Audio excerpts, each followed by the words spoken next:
Marilah kita sama-sama menyaksikan video pencarian Pak Haji Dusanto lewat video ini.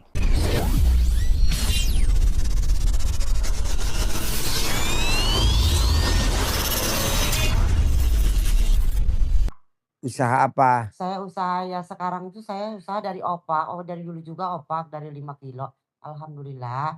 Opak Saya tuh bahan bakunya singkong. dari singkong. Cuman saya butuh modal Pak. Iya. Butuh modal Bu. Pas pengambilan mah gitu orderannya banyak Pak. Saya alhamdulillah banyak banget yang mau. Tapi saya untuk pembayaran pembantu saya mau ngebantuin saya. Apa saya butuh modal gitu aja. Boleh. Intinya mah Pak. Bapak apa? Saya pengen punya motor. Iya, Bapak apa? Assalamualaikum warahmatullahi wabarakatuh. Ya. Nama saya Pak Wahab, asli dari Indramayu. Ya. Maksud tujuan saya punya usaha bisnis kandang ayam. Kayak gimana? Yang ada di jual beli maksudnya. Jual beli kandang ayam. Ya, yang punya bukan kita, cuman menyerahkan ke kita. Cuman kita nawarin tuh belum laku-laku. Kandang ayamnya punya orang. Iya punya orang, dipercayakan ke kita. Bapak suruh jualin. Kita suruh jualin. Kenapa dijual kandang ayamnya? Dianya terlibat hutang sama Bank BRI. Jadi kandang ayam itu sudah disita nama bank. Oke. Disita sama bank. Nah, terus yang punya. Maksudnya Bapak pengen jadi makelar biar terkabul. Iya. Biar Bapak jadi makelar biar hasilnya Iya, ada. iya. Oke, ntar saya ajarin. Yuk Ibu. Assalamualaikum warahmatullahi wabarakatuh, Haji. Saya Ibu Jaristina dari Sulawesi Tenggara, Muna, Kendari. Kendari. Iya. Kan di sana Pak 3 suku. Muna, Tolaki, Buton. Saya Tolaki. Tolaki. Iya. Muna, Tolaki, Buton. Iya, 3 suku di sana. Hajat saya kemarin itu kan sudah 3 tahun saya jalani di sini.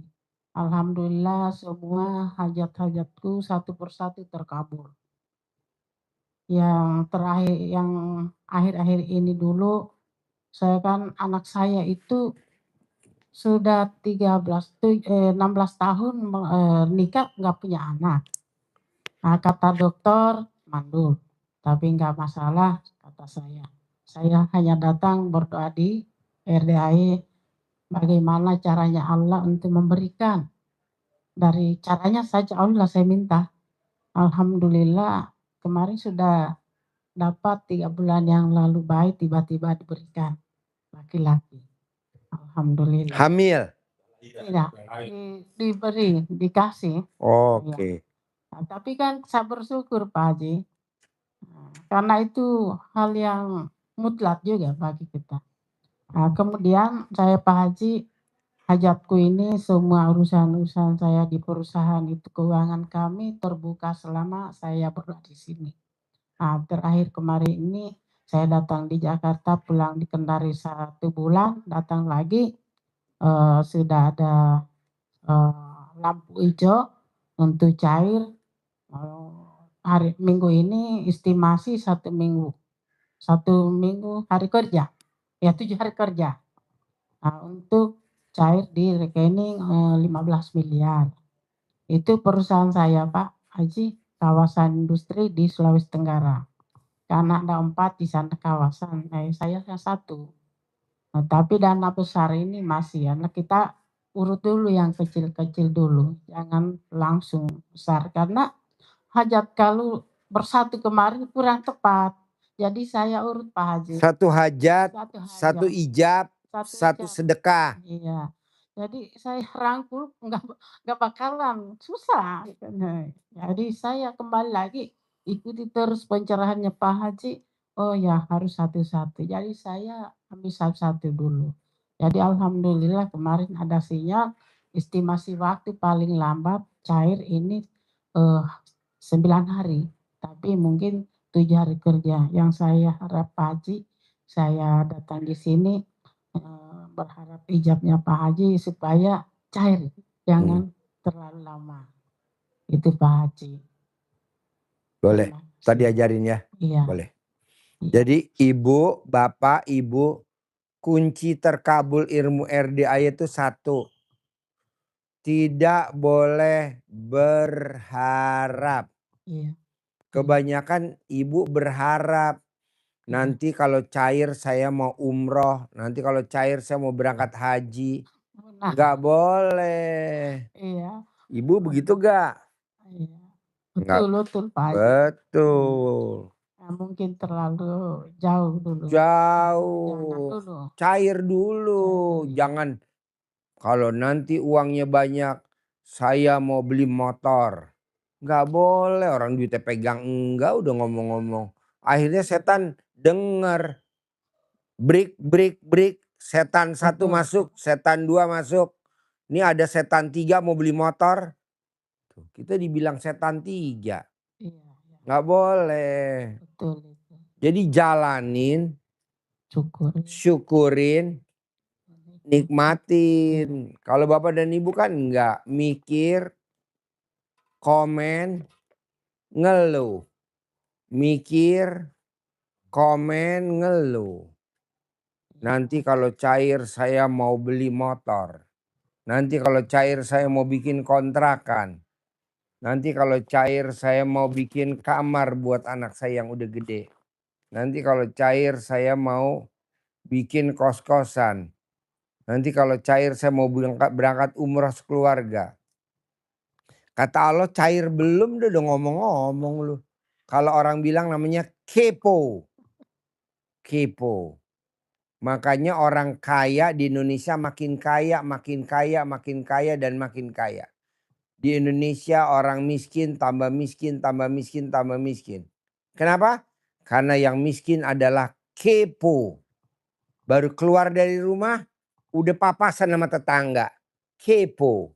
Baru keluar dari rumah udah ketemu temen di warung. Kepo. Tapi orang kaya dia keluar dari rumah langsung masuk tol. Keluar dari rumah langsung. Nggak akan ada papasan-papasan. Kita enggak. Baru keluar dari rumah tetangga. Kepo. Janganlah. Nggak boleh kepo. Kepo mau tahu? Ngomongin orang. Itu orang kerjanya apa ya? Itu orang lagi ngapain ya? Ih nggak boleh. Nah kita hobinya kepo. Pengen tahu orang. Nggak boleh. Dan biasanya itu perkumpulan antar tetangga yang rumahnya berdekatan. Tipe 21. Tipe kecil. Itu rata-rata hajatnya lemot. Ada tipe gede juga lemot. Rumah gede tipe 36, tipe 45 tapi masih nyicil. Motor masih nyicil. Mobil masih nyicil. Bahkan istrinya pecicilan. Tahu istri pecicilan? Istrinya yang beli Shopee atau beli apa barang paket yang bayar suaminya. COD. Jadi istrinya yang COD, suami yang bayar. Itu namanya istri pecicilan. Ada gak di Indonesia? Banyak. Salah satunya yang jawab tadi. Itu Pak. Oke. Terang-terang alhamdulillah. Iya, nggak boleh. Istri pecicilan. Ya. Anak yang bayarin datang ke rumah barang. Iya. COD 40.000. Ya, COD 60.000. Sehari bisa 2 COD, sehari bisa 3 COD. Aduh. Janganlah. Jalanin, syukurin, nikmatin. Istrinya yang pinjol, suaminya yang bayar. Istrinya yang main saham, suaminya yang modalin. Janganlah. Papa harus setor lagi. Kurang 100 juta, 200 juta. Bentar lagi pasti mama ganti Pak. Ini mau menang nih Pak. Main saham. Menang kagak yang ada zong. Rayuan istri kepada suami. Nah itu nggak boleh. Jadi berharap. Berharap nanti kalau menang istrinya di Hong Kong. Main lotre. Belanja ke supermarket dapat nomor. Papa beli nomor yang banyak. Nanti kalau diundi keluar nanti mama ganti. Iya loh. Main lotrenya di Hong Kong yang modalin dari Indonesia. Aduh. Banyak. Ya, banyak kan begitu. Kok Pak Haji tahu? Iyalah. Dekat. Ya. Jadi ibu sama bapak paksain bisa nggak bisa harus legowo. Ibu kurang legowo. Jadi sampai kapanpun nggak akan transaksi. Yang ada cuman berharap ada pembeli. Memang ada pembeli tapi nego-nego nggak jadi. Memang ada pembeli setelah survei nggak jadi. Berharap nggak boleh. Jalanin, syukurin, nikmatin. Kedua, kenapa hajatnya lemot? Karena bapak dan ibu nggak sejalan dengan hatinya. Coba terangin bos. Dia nggak sejalan sama hatinya. Maunya apa? Ini apa? Coba. Iya, Bapak Ibu. Kenapa yang dihajatkan itu jadi menjauh? Yang dikejar semakin jauh. Seperti hanya Bapak Ibu mengejar kupu-kupu. Kupu-kupu kalau kita ibaratkan itu rezeki yang kita kejar, semakin kita kejar, dia semakin menjauh. Kalau kita kejar terus, kita capek, bisa jatuh malahan kita. Jatuh bangun, kakinya luka semua. Capek, hilang waktu. Tapi bagaimana caranya supaya kupu-kupunya itu nyamperin, datang ke tempat kita tinggal duduk manis, kupu-kupunya datang. Apa yang harus kita lakukan? Tanam bunga-bunga di halaman kita supaya tumbuh, mekar, mewangi sehingga kupu-kupu pada datang. Tidak harus kita kejar. Kupu-kupunya yang datang. Kita tinggal duduk menikmati keindahan kupu-kupu. Apa yang harus kita kerjakan? Bersihkan hati. Kita tidak boleh berharap. Yang kita tuju itu kita sudah pos-poskan tadi itu. Berharap dengan menjualkan kandang ayam, nanti saya dapat bagian segini sudah dihitung. Lakunya nanti 1 miliar. Saya titip harga 1,2 miliar. Nanti saya dapat lagi komisi 5%. Saya minta ya 10%. Jualannya aja belum, sudah diributkan komisinya. Sudah ribut dulu. Komisinya sudah disepakatin, ribut lagi sama temennya. Nanti saya yang 50%, kamu yang 20%, kamu yang 10% saja, kamu kan enggak. Saya yang bertanggung jawab, sudah berantem duluan. Pembelinya belum ada, uangnya belum kepegang, bagi-bagi porsi-porsinya sudah diributkan. Berarti tadi sampaikan Pak Haji, tidak nyambung antara hati dan fisik kita. Maka hati dan jasmani dan rohani kita ini harus klop. Jadi dalam jiwa ini apa yang kita kerentek, apa yang ngerti ya, apa yang tergerak di dalam hati ini sesuai dengan apa yang kita pikirkan, sesuai apa yang kita ucapkan. Harus nyatu. Kita diajari Pak Haji harus yakin harus bersyukur. Tapi hanya di bibir, di mulut. Ucapannya yakin Pak Haji. Alhamdulillah. Tapi pikirannya muter. Laku enggak ya ini kandang ayam? Siapa ya yang beli? Padahal ini yakin pasti. Habis itu iya ya, sampai kapan ya ini bisa terjual? Saya kan sudah capek nawarin sana sini. Saya sudah capek nunggu katanya dicairkan seminggu. Ini katanya mundur lagi jadi 9 hari. Jadi kesel. Sudah lupakan. Lupakan. Jalanin saja. Kenapa demikian? Karena hati kita harus bersih. Hatinya harus bersih supaya pikirannya juga bersih, ucapannya jadi bersih. Jadi harus selalu bersyukur itu untuk menambah nikmat, membuka pintu rezeki yang berikutnya. Ibu sudah praktekin, sudah berhasil tadi kan, sudah praktekin ilmu RDAY, sudah 2 tahun yang lalu. Alhamdulillah banyak berhasil. Tapi itu koma, tapi baru yang kecil-kecil Pak Haji.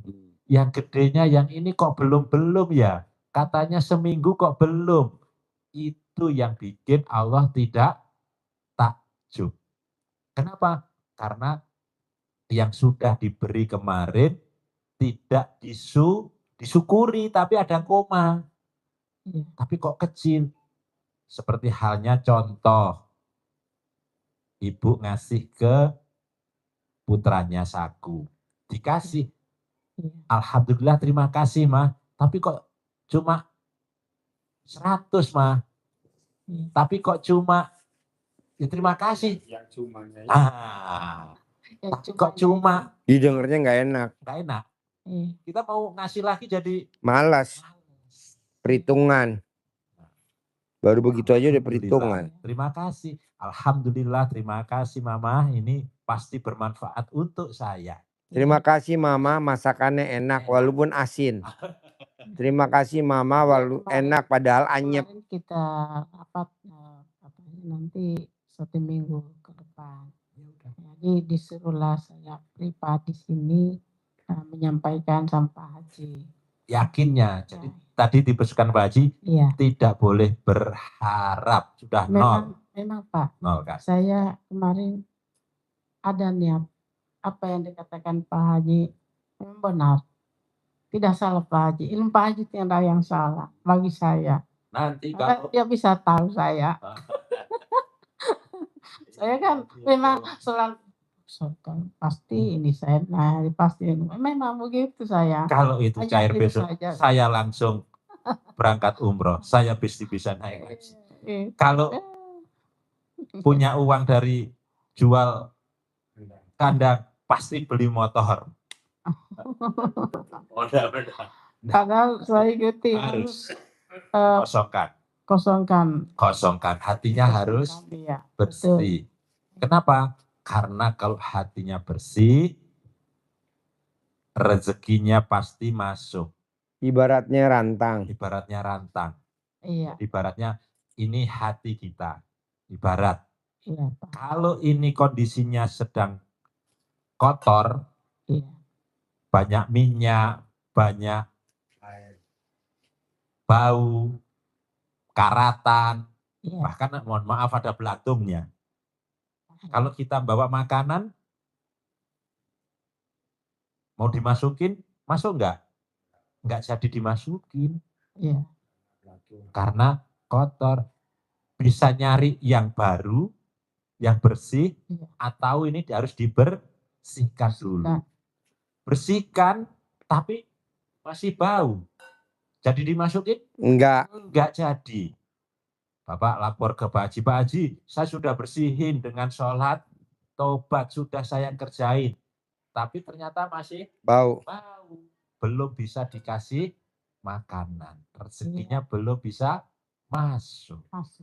Maka pesan Pak Haji, detik demi detik, menit demi menit, jam demi jam, hari demi hari, ini harus dijaga kebersihannya. Supaya apa? Saat rezeki, saat makanan tadi mau dimasukkan ke wadah kerantang ini, masukkan ke diri kita, kita dalam kondisi sedang bersih, sedang siap. Tapi kalau pas rezekinya sedang dikirim, ini sedang kotor, sedang berantem tidak mesti ada lawannya. Bisa berantem suami ke istri, istri ke suami, bapak ke anak, ibu ke anak, atau bisa jadi berantemnya diri kita sendiri berantem. Apa? Ucapannya sama pikirannya Beda. sama hatinya beda. Ini berantem. Bentuknya apa? Gundah. Itu kan berantem. Sedih. Diri sendiri. Jengkel. Gelisah. Murung. Itu kan tidak ada lawannya. Iya. Sedang dalam diri sendiri. Rezekinya mau didatangkan, pembelinya mau datang, tapi sudah berantem, dirinya bergejolak, nggak sabar. Berapa Pak mau dijual harganya? Kita berharap dia ngomong begitu. Tapi kata lo ya nggak mungkin. Orang lo nya lagi gundah. Gundah dengan arti kata kok nggak jadi-jadi ya, orang cuma ngelongok doang, cuma nanya doang, nggak ada yang transaksi. Itu namanya berkecamuk sama diri sendiri. Nggak boleh. Saya nggak berantem Pak Haji sama istri, iya, tapi sama diri lo nggak sefrekuensi. Harus sefrekuensi. Karena hidup berdua, kita dengan hati kita. Hati kita maunya apa kita mesti nurut. Ini enggak sejalan. Kalau sejalan jempol 2. Terima kasih buat Bapak Ibu semuanya yang sudah menyaksikan video pencerahan Pak Haji Rudianto. Mudah-mudahan ilmunya bermanfaat.